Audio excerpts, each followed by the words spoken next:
સુરતના વરાછા રોડ ઉપર સીમાડા નાકા સ્થિત નટવરનગર ખાતે રહેતા પ્રફુલ્લ ભગવાન કાથરોટિયા વાલિયા તાલુકાના સિંગલવણ ગામે ભાગીદારીમાં જમીન આવેલ છે, જેમાં ગત તારીખ 26મી મેના રોજ જમીન લેવલિંગની કામગીરી ચાલી રહી હતી. જે કામગીરી સાંજના સમયે પૂર્ણ થતાં તેઓ પોતાના મિત્ર હસમુખભાઈ સાથે ઘરે જવા નીકળ્યા હતા. તે સમયે ગામની પ્રાથમિક શાળા પાસેથી પસાર થતા હતા.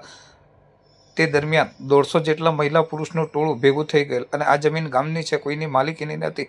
તેમ છતાં તમે જમીનમાં ગામના આગેવાનોને પૂછ્યા વિના કે જાણ કર્યા વિના કેમ લેવલિંગ કરો છો, કહી ઝઘડો કર્યો હતો. આ અંગેની જાણ જમીન ભાગીદારે વાલિયા પોલીસને જાણ કરતા પોલીસ કાફલો વાહન સાથે સ્થળ પર દોડી આવ્યો હતો. જે બાદ મામલો વધુ બિચકાતા ટોળાએ પથ્થરમારો કરી 3 ગાડીઓને નુકસાન પહોંચાડ્યું હતું. ઘટનાને પગલે ખેતરના ભાગીદાર પ્રફુલ્લ કાથરોટિયા જીવ બચાવી વાલિયા પોલીસ મથક ખાતે આવી ગયા હતા અને 26થી વધુના ટોળા સામે અરજી કરી હતી. સાથે આટલી મોટી ઘટના બાદ ઉપરી અધિકારીઓ કોઈ પણ દબાણ હેઠળ FRI નોંધવામાં વિલંબ કરી રહ્યાનો આક્ષેપ કરવામાં આવ્યો છે. સાથે જમીનના ભાગીદારને મારી નાખવાની કોશિશ કરનાર તત્વો સામે પગલાં ભરવામાં આવે તેવી માંગ પણ કરવામાં આવી છે.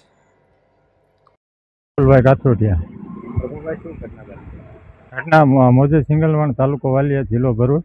ત્યાં અમારી ખેતીની જમીન છે, જે અમે ખેતીની જમીન લેવલિંગ કરતા હતા અને લેવલિંગ કરતા સમયે અમે સાંજે 4 વાગે લોકો ભેગા થવા માંડ્યા એટલે પોલીસને જાણ કરી એટલે પોલીસ આવી અને એવું લાગ્યું કે આમાં આપણે શાંતિપૂર્ણ નીકળી જાય એટલે પોલીસની વાન આગળ રાખી અને અમે પાછળ નીકળ્યા. તો લોકોએ પોલીસની વાનને ઘેરીને અમને ઘેરી અને પથ્થરમારો કર્યો તો અમે અમારી જીવ બચાવીને ભાગી આવ્યા અને પોલીસ સ્ટાફે એને સમજાવવા ઘણી કોશિશ કરી અને પોલીસની ગાડીને પણ આગળ પાછળના બંને કાચ તોડી નાખ્યા છે અને અમારી બંને ગાડીઓના કાચ બી તોડી નાખ્યા છે અને ગાડીમાં ઘણું નુકસાન કર્યું છે. અમે અમારો જીવ બચાવી અને ભાગીને પોલીસ સ્ટેશન આવ્યા છીએ અને હાલ અમારી ગાડી વાલિયા પોલીસ સ્ટેશનમાં પડેલી છે. કેટલા પોલીસ કર્મીઓને અને કોને વાગ્યું છે?